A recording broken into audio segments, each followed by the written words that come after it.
Assalamualaikum warahmatullahi wabarakatuh. Perkenalkan, nama saya Yela Maisandra dengan NIM 2311168 kelas PAI 5F. Baik, di sini saya akan menjawab pertanyaan dari mata kuliah pengembangan kurikulum, dosen pengampu Ibu Utin Mutia MPD. Baik, langsung saja. Izin saya menjawab dari dua soal. Yang pertama, apa saja faktor penyebab pergantian kurikulum PAI di Indonesia? Apakah perubahan tersebut didasarkan pada kebutuhan peserta didik atau hanya sekedar mengikuti arus kebijakan formal? Kemukakan pendapat Anda beserta alasan yang ilmiah. Nah, baik. Saya langsung saja menjawab pertanyaan tersebut. Nah, ada beberapa faktor pergantian kurikulum PAI di Indonesia yang dipengaruhi oleh beberapa hal, yaitu ada 4. Yang pertama, perubahan sosial dan budaya.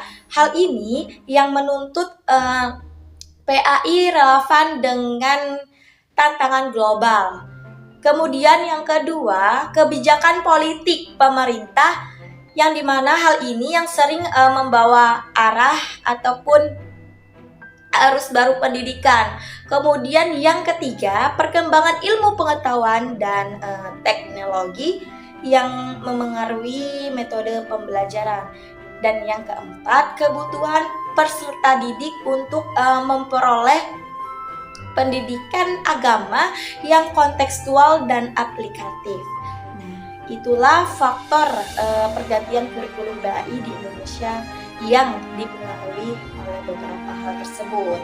Nah, jadi menurut saya perubahan kurikulum PAI bukan hanya sekedar mengikuti kebijakan formal, tetapi juga lahir dari kebutuhan peserta didik dan tuntutan zaman. Nah, jadi jika kurikulum hanya mengikuti kebijakan tanpa memperhatikan kebutuhan nyata, maka PAI akan kehilangan makna. Oleh karena itu, perubahan kurikulum sebaiknya berorientasi pada relevansi pendidikan bagi peserta didik, sekaligus menjawab tantangan global modern. Nah, baik. Kemudian lanjut ke soal yang kedua. Bagaimana Anda melihat pergeseran kurikulum PAI dari orientasi pada hafalan bergerak ke orientasi kompetensi? Lalu, saat ini menuju pendekatan yang menekankan pada pengalaman pembelajaran yang bermakna, menyenangkan, dan mendalam. Menurut Anda, apa dampaknya terhadap Anda sebagai calon guru PAI? Jawaban menurut saya, pergeseran kurikulum PAI dan hafalan menuju kompetensi ya. Nah, dan kini ke arah pembelajaran yang bermakna, menyenangkan, dan mendalam. Nah, menunjukkan bahwa pendidikan agama tidak lagi hanya sekedar transfer ilmu saja, tetapi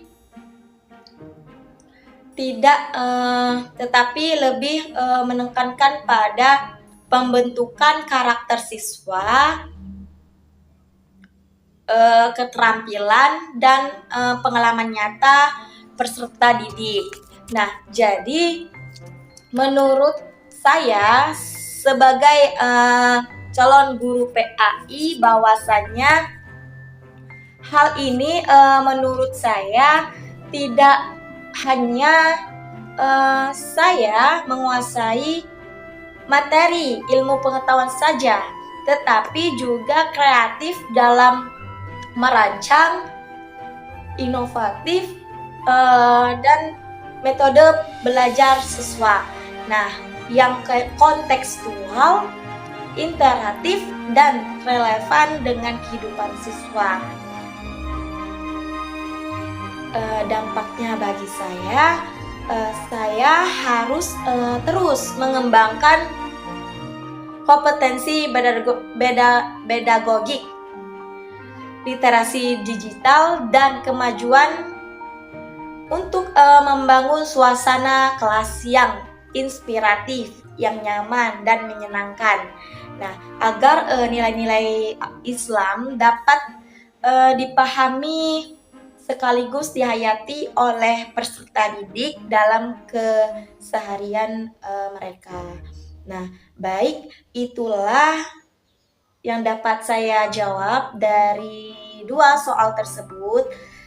Saya akhiri, mohon maaf jika banyak kekurangan. Kepada Allah saya mohon ampun, kepada Ibu izin saya akhiri. Wassalamualaikum warahmatullahi wabarakatuh. Terima kasih.